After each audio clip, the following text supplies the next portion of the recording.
بسم اللہ الرحمن الرحیم۔ السلام علیکم۔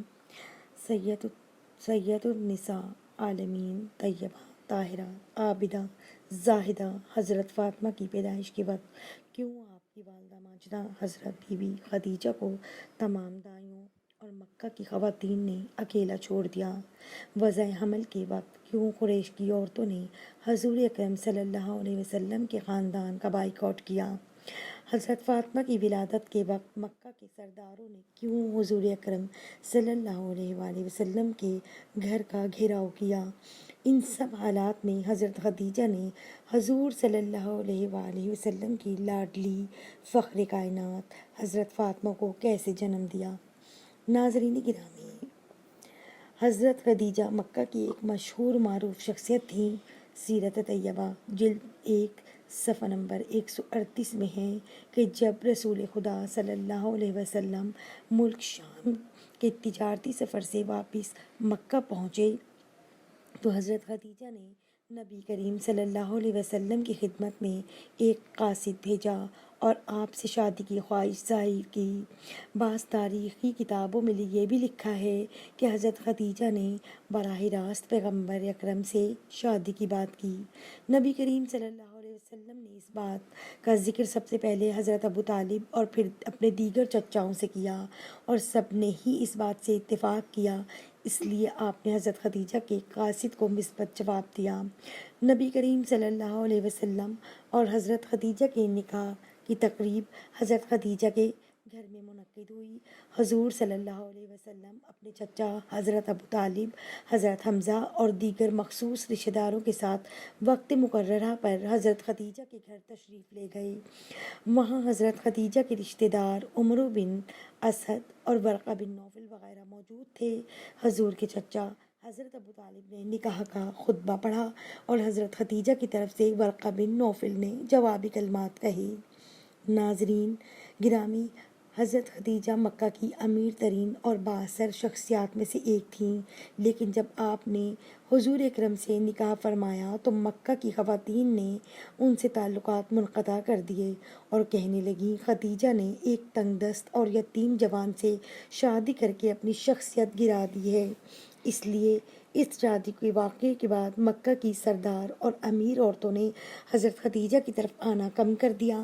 شب معراج کی رات جب حضور اکرم جنت سے گزرے تو حضرت جبرائیل نے آپ صلی اللہ علیہ وسلم کو درخت طوبہ کا میوہ پیش کیا۔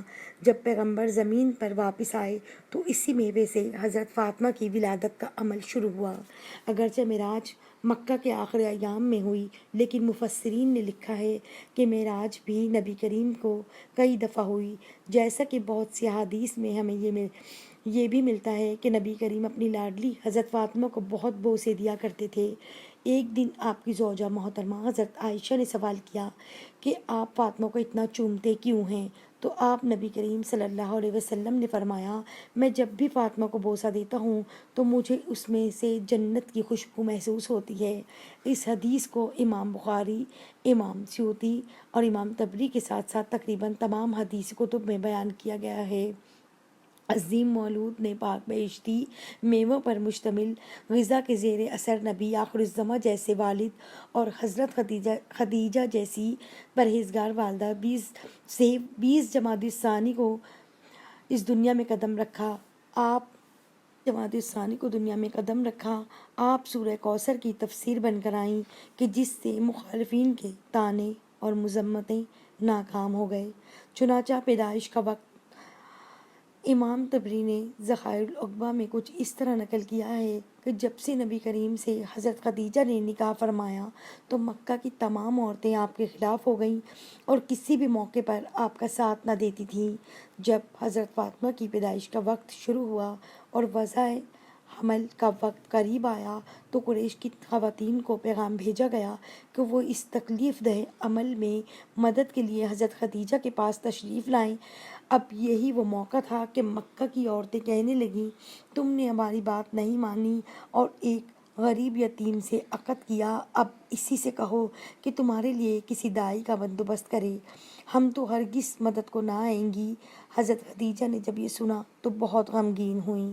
مکہ میں فوراً یہ خبر پھیل گئی تو مکہ کے مشرکوں نے حضور اکرم صلی اللہ علیہ وآلہ وسلم کے گھر کا گھیراؤ کر لیا کہ آج کسی کو بھی حضرت خدیجہ کے پاس اندر نہیں جانے دیا جائے۔